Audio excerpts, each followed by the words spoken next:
seconde fois dans cette émission, j'ai eu l'immense plaisir de recevoir au micro Marc Bayard, qui est chef de la mission développement scientifique et culturel au Mobilier National, historien de l'art, commissaire d'exposition et essayiste. Ensemble, nous revenons sur le mouvement Slow-Made qu'il a créé en 2012 avec le Mobilier National ainsi que l'Institut national des métiers d'art. Un mouvement explicité dans un essai qu'il a publié plus tard en 2022, un mouvement qui s'exprime aussi dans une magnifique revue intitulée Slow-Made et présente dans tous les bons kiosques de presse.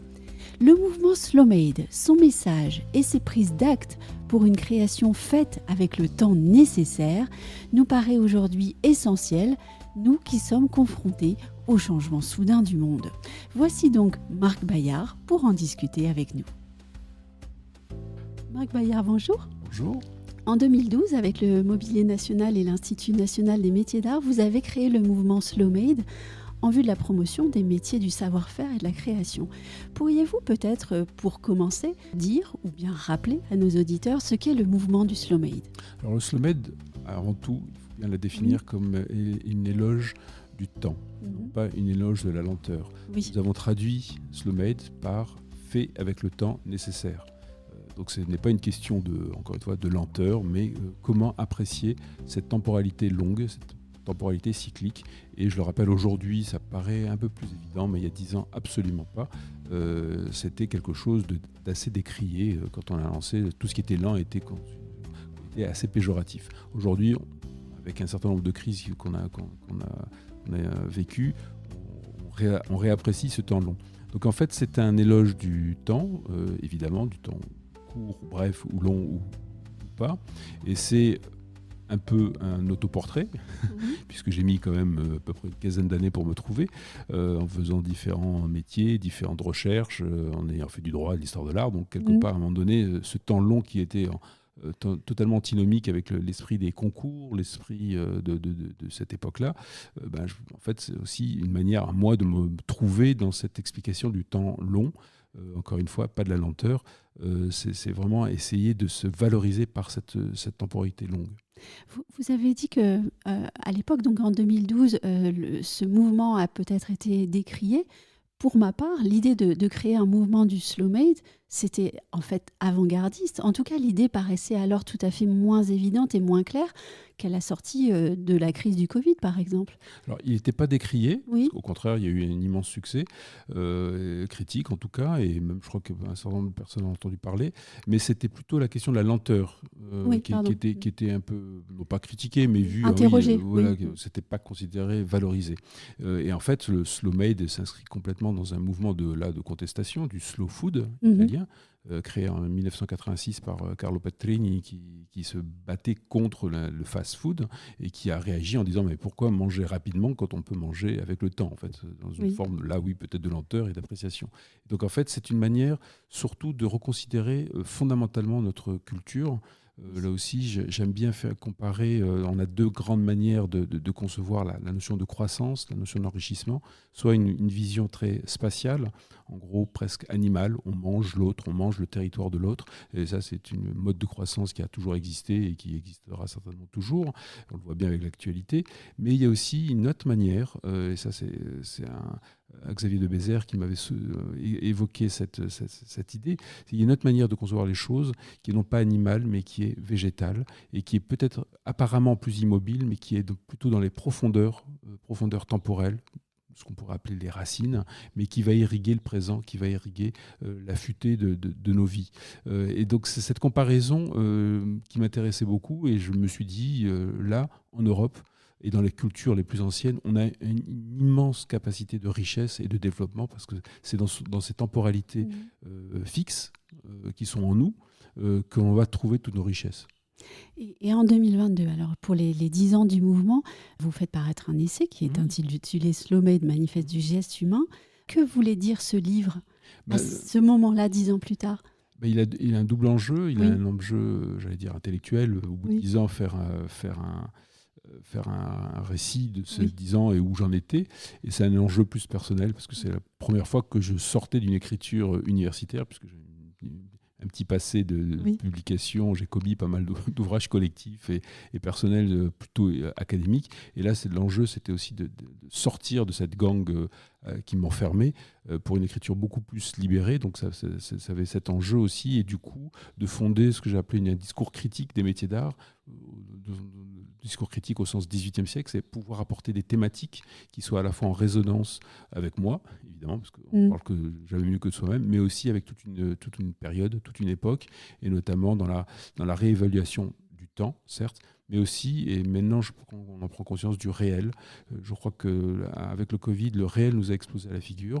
Le retour des maladies, le retour de la famine, de la guerre, ce sont du réel qui nous explose. Alors soit on le subit, soit on le pleure, le monde ancien, soit au contraire, mon pari, c'est de réenchanter le réel, c'est de partir de ce réel pour y retrouver le sens de notre culture, le sens de notre universalité et surtout penser l'avenir. Et la compréhension du mouvement semble aller de plus en plus rapidement, il me semble, puisque nous sommes en 2024.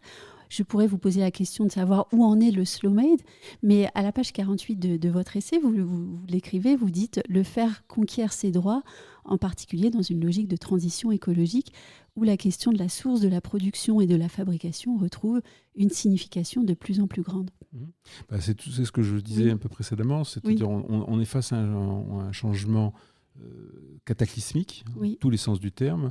Donc soit on est au bord de la plage et on voit le cataclysme arriver et puis on fait rien, soit on dit retroussons les manches, et au contraire ce cataclysme, et il faut quand même voir en tant qu'historien de l'art, les cataclysmes de l'histoire ont apporté les plus belles choses, certes parfois les plus monstrueuses, mais aussi les plus belles choses. Et sans forfanterie, je pense qu'on vit une époque formidable, parce qu'en fait tout est possible, on doit tout inventer, tout est à réinventer, tout est dans un autre esprit, dans un esprit non partisan, non d'enfermement, mais au contraire de transversalité, d'ouverture et de collaboration. Seul, on ne peut pas affronter tout ce qui nous arrive face à nous, et au contraire, on a beaucoup de choses à faire. Et pour répondre à votre question de l'aventure Slow Made, c'est vrai que c'est un essai, mais c'est aussi une revue, puisqu'on a voulu dimensionner le Slow Made en think tank, en boîte à penser. Et donc, une revue a émergé, elle va continuer pour justement porter tous ces messages et toutes ces expériences et tous ces récits, parce que je crois que la dimension du récit est extrêmement importante, récit humain, de toutes les hommes et les femmes qui participent au métier d'art au sens général et à la création. Et une revue qu'on voit s'afficher dans les kiosques. Pour vous, ça doit être assez signifiant quand même. Tout à fait. C'est un exercice de quotidienneté assez complexe, parce qu'il faut penser des numéros, il faut penser en plus, à chaque fois, je commets quelques textes, donc il faut les écrire, il faut essayer de là aussi voir des signaux faibles pour essayer d'en faire des signaux plus forts. Mais c'est une aventure humaine, c'est une aventure collective, puisque je ne suis pas seul, on est quelques-uns. Et c'est porter, je crois beaucoup à la question du débat, je crois beaucoup, il y a une soif de connaissances, on n'est pas que dans l'instantanéité, on n'est pas que dans le scroll, on est aussi dans la temporalité un peu plus longue. Et juste pour la petite anecdote, le format du livre et le format de la revue sont extrêmement conscients, c'est-à-dire c'est un tout petit format. En fait, c'est un format du rapide pour prôner le temps long. C'était l'idée que nous sommes tous porteurs de nos contradictions. Donc je suis le premier à vouloir réclamer du temps long, mais je suis très excité, parfois très nerveux, très angoissé, très en pensée en hachure. Donc voilà, on porte tous ces contradictions, et il semble intéressant qu'une aventure éditoriale le porte. Dans les premières pages de votre essai, vous parlez des objets dans lesquels le slow made s'épanouit. Alors je pense aux objets du sur-soi, du chez-soi, de l'autour de soi, il y a aussi l'en-soi. D'où vous est venue l'idée de ces catégories du slow made ? En fait, ça est venu simplement quand on demande c'est quoi les métiers d'art. Franchement, comment le définir ? C'est les métiers d'excellence. Donc, j'ai fait un pas de côté en disant mais ça concerne quoi ? Quel secteur ? Et c'est là petit à petit où assez naturellement m'est venu, en fait, ça s'adresse à certaines catégories liées à la personne.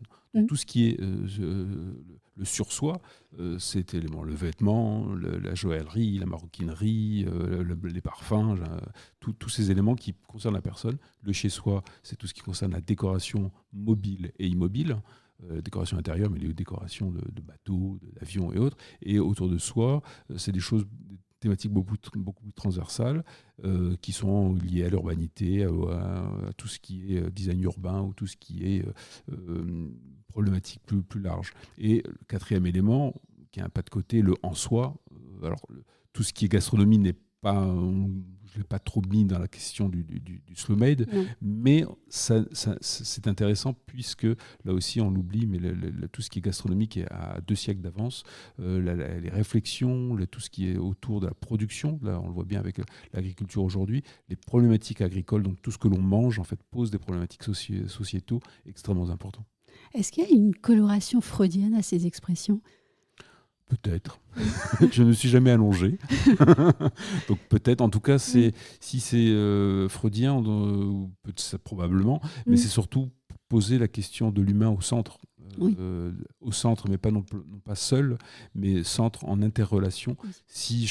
Si on peut penser qu'il y a une révolution aujourd'hui, c'est la révolution par rapport au XXe siècle notamment, c'est se dire que l'homme n'est plus seul face à lui-même et face à son nombril, mais c'est face en interrelation avec d'autres, mais surtout avec son environnement au sens très large, mais aussi et surtout son environnement naturel. J'ai une dernière question.